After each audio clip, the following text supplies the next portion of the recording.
Bueno, y hoy vamos a tratar el aniversario de una ley trascendental que hace 7 años cambió también la forma de la familia en la Argentina, que es la ley del matrimonio igualitario. Está con nosotros Osvaldo Bazán, periodista, escritor y autor de Historia de la homosexualidad en la Argentina. ¿Cómo andas, Osvaldo? ¿Qué tal, María? ¿Cómo andás? Qué gusto tenerte. Igualmente, qué lindo verte. Y también Paula Jiménez de España, periodista del suplemento Soy de Página 12. Soy es un suplemento dedicado a la comunidad LGBT, en realidad al público en general, pero a los temas de la comunidad LGBT.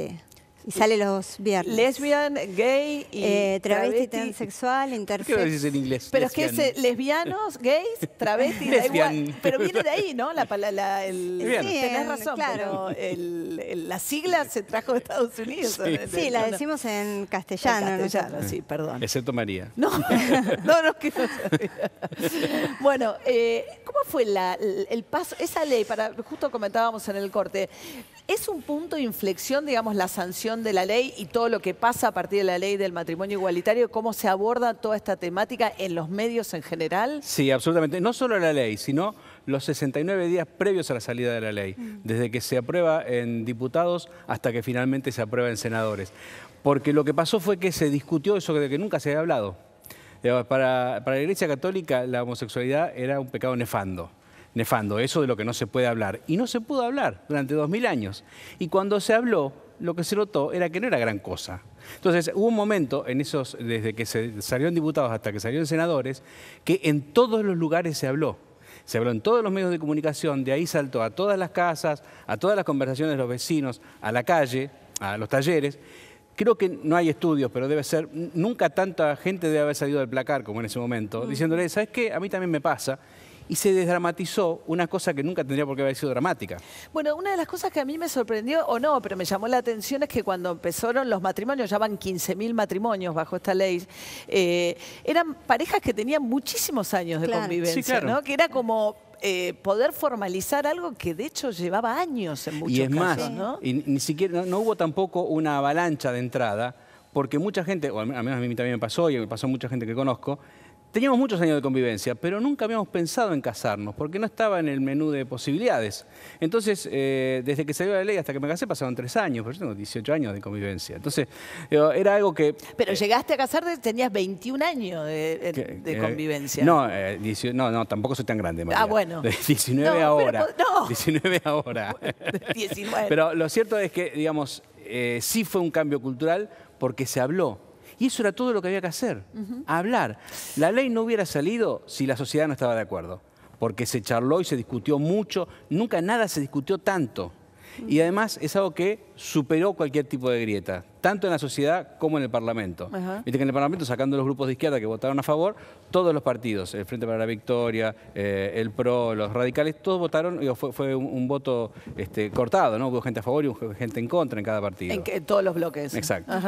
Paula, ¿vos crees que todavía es necesario, digamos, un suplemento? Porque pensaba también los suplementos de mujer se van corriendo, ya no hay, digamos, en la medida en que determinadas temáticas van cambiando la forma en que se abordan. ¿Todavía te parece necesario un suplemento especial de diversidad dentro de un diario como Página? Sí, me parece importante que exista, sobre todo por la realidad de la comunidad trans y travesti, ¿no? Que está mayormente invisibilizada en los medios, no se habla de los travesticidios, de las detenciones ilegales, así que me parece como súper importante un espacio donde las mismas travestis toman la palabra, escriben, son periodistas, ¿no?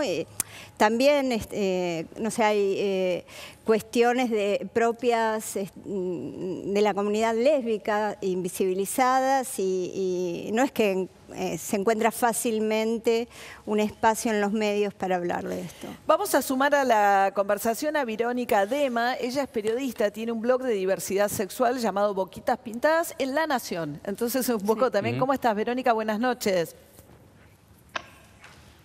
Hola, ¿qué tal? ¿Cómo están? Los bien. Saludo a todos. Gracias por la invitación y por sumarme. Todo bien. Bueno, que La Nación también es un gran cambio, la posibilidad de tener un blog de diversidad sexual en un diario, digamos, muy tradicional como el diario La Nación. Sí, la verdad que fue una propuesta que viví así como un poco de modo osado. Y fue también estamos un poco nosotros también en el blog celebrando el aniversario, porque surgió a partir de la ley de matrimonio igualitario. Un poco de empezar a ver, yo trataba temas de sociedad, de empezar a ver que era importante empezar a hablar estos temas que no se estaban tratando y que había, sobre todo por los comentarios de los lectores y todo, tanta desinformación, tanta ignorancia, tanto prejuicio. Me parece que es una buena oportunidad como periodista para empezar a abrir un espacio, a tratar estos temas, a empezar a discutirlo. Recuerdo que una de mis primeras entrevistas fue Osvaldo Bazán y él me decía, sí, hay que hablar de lo nefando, lo que no se hablaba. Digo, bueno, presentar un proyecto cuando La Nación nos abría esa posibilidad a distintos blogueros de hacer como una experiencia, dije, este es un tema que me parece que todavía hay que explorar. Me dieron ganas como periodista de hacerlo. ¿Y qué nota te dio más gusto poder escribir en el blog?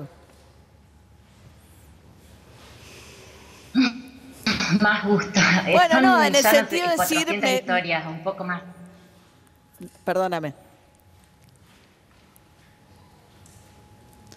¿No? Sí, no, te decía que son ya más de 400 historias las que escribimos. Y hablo como en plural, primero porque el espacio, me animé, digamos, a hacerlo a partir golpeé la puerta de Puerta Abierta, que ellos son como especialistas en tema y me animaron a hacerlo. Y Alejandro Viedma es un psicólogo especializado en este tema y que trabaja codo a codo conmigo. Y además el espacio es muy plural, coral, te diría.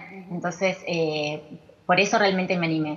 Y es difícil identificar alguna historia, porque, bueno, recién Paula contaba, sobre todo, me parece que, o sea, lo que sí noto es que el blog fue mutando en cuanto al tipo de historias que se cuentan. Al principio era un boom de historias de gente que todavía necesitaba contar cómo había salido del closet. Cómo lo había contado, si se lo había contado a sus familiares, cómo lo había hecho si a sus hijos, esos primeros relatos, porque no habían tenido por ahí posibilidades de decirlo antes o no de decirlo en un medio de comunicación. Lo que yo hacía en ese momento era respetarle el no dar el nombre, no dar el nombre, por supuesto una foto tampoco.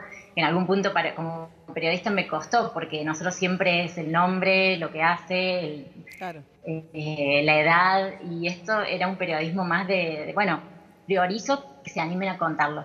Y bueno, eso fue como, al principio eran muchas salidas del closet, y luego me fui dando cuenta que el tema de lo trans empezó a aparecer, sobre todo, bueno, antes de que se aprobara la ley de identidad de género, y después, o sea, el blog tiene muchas historias, sobre todo de personas trans ahora, porque todavía ahí hay mucho para trabajar, para visibilizar, eso que decía Paula, los travesticidios, bueno, también la cuestión del bullying vinculado a temas trans, y también por orientación sexual, o sea, un gay que le pegan, lo matan, se termina matando también por su orientación sexual. Entonces el blog fue mutando bastante, pero siempre que pienso en historias así como fuertes, a mí es el momento en que alguien que me contó su historia terminó en un suicidio y me ha pasado, a mí eso me marca. Bueno, Verónica, gracias por sumarte esta noche. Muchas gracias, Verónica, por haber participado. Buenas noches. Gracias a ustedes por la invitación. Qué fuerte, ¿no? Muchas gracias. Sí, me acuerdo cuando hicimos la nota con Verónica, que recién empezaba en La Nación, y decíamos, bueno, efectivamente, ese cambio no era solo la ley, digo, la sociedad estaba cambiando, la nación estaba cambiando, y eso se notaba, digo. Pero fue porque pudimos hablarlo.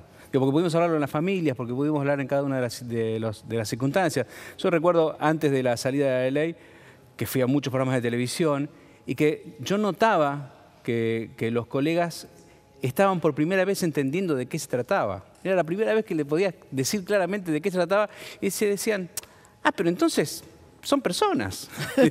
Bueno, sí, mirá, eso es lo que venís a descubrir después de 2000 años, somos personas. Digo, era rarísimo pero ese era el piso del que salimos. Claro, y la posibilidad, no me imagino, de la ley de defenderlo ya como un ejercicio de un derecho, ¿no? Que no estás pidiendo nada, sino que es cumplir la ley. Ahora lo pasa, por ejemplo, en un bar. Si vos te das un beso con una pareja antes de la ley, el tipo te decía, el mozo te decía, bueno, no sé qué, ustedes no pueden darse un beso y vos no tenías mucho de dónde agarrarte. Claro. Hoy decís, señor.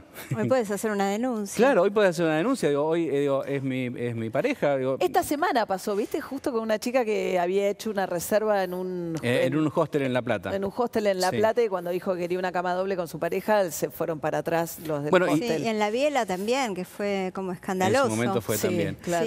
El tema de los hoteles, el cambio es enorme. Yo me recuerdo que 2006, con Dani, con mi pareja, hicimos un viaje por el país y era un tema pedir una habitación, digo.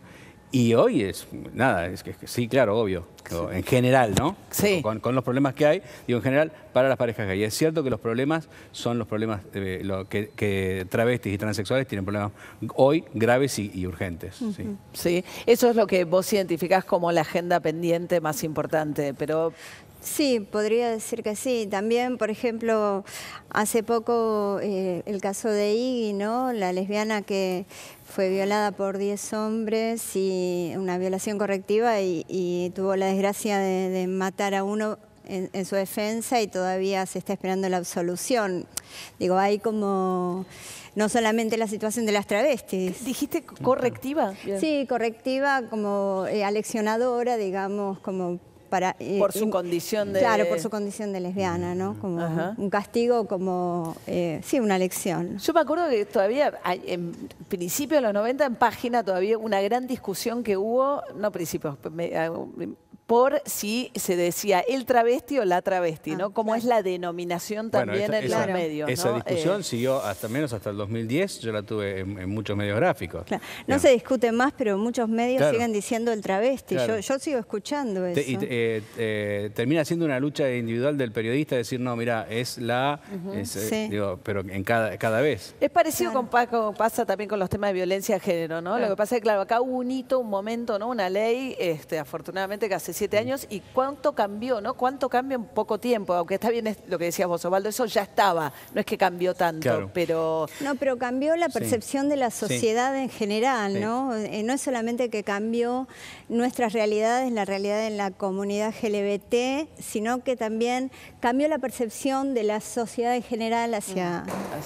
Sí, bien. Sí, que evidentemente el terreno era fértil para que la ley saliera, porque por eso pudo salir, digo, porque obviamente salió por encuestas también, digo, cuando se dieron cuenta que importaba más lo que estaba diciendo, que eran más votos, la gente que decía que sí, que la gente que decía al obispo de cada ciudad que estaba militando el no, o Bergoglio que estaba militando claramente el no, cuando los políticos se dieron cuenta que les importaban más los votos que lo que decía el obispo, ahí se dio cuenta que se podía salir. En ese terreno fértil es que salió la ley. Y además porque hubo un lobby concreto muy bien hecho de todas las organizaciones que trabajaron claramente enfrente, en el Poder Legislativo, tenían una estrategia judicial, tenían una estrategia política y una estrategia cultural. Fíjate que una semana antes de que saliera la ley, los 3 galanes de la novela de Polka salieron con un cartel diciendo apoyamos el matrimonio igualitario. Digo, eso era muy fuerte. Y eso fue claramente porque en España había salido la ley y España, y los militantes españoles sabían que precisaban de un país latinoamericano para que la ley se consolidara también allá. Y Argentina era el país que estaba más avanzado para eso. Claro. Gracias a los dos por haber estado acá esta noche. Y a todos ustedes por seguirnos. Nos reencontramos como siempre los domingos aquí en Ronda de Editores. Muy buenas noches. Bueno.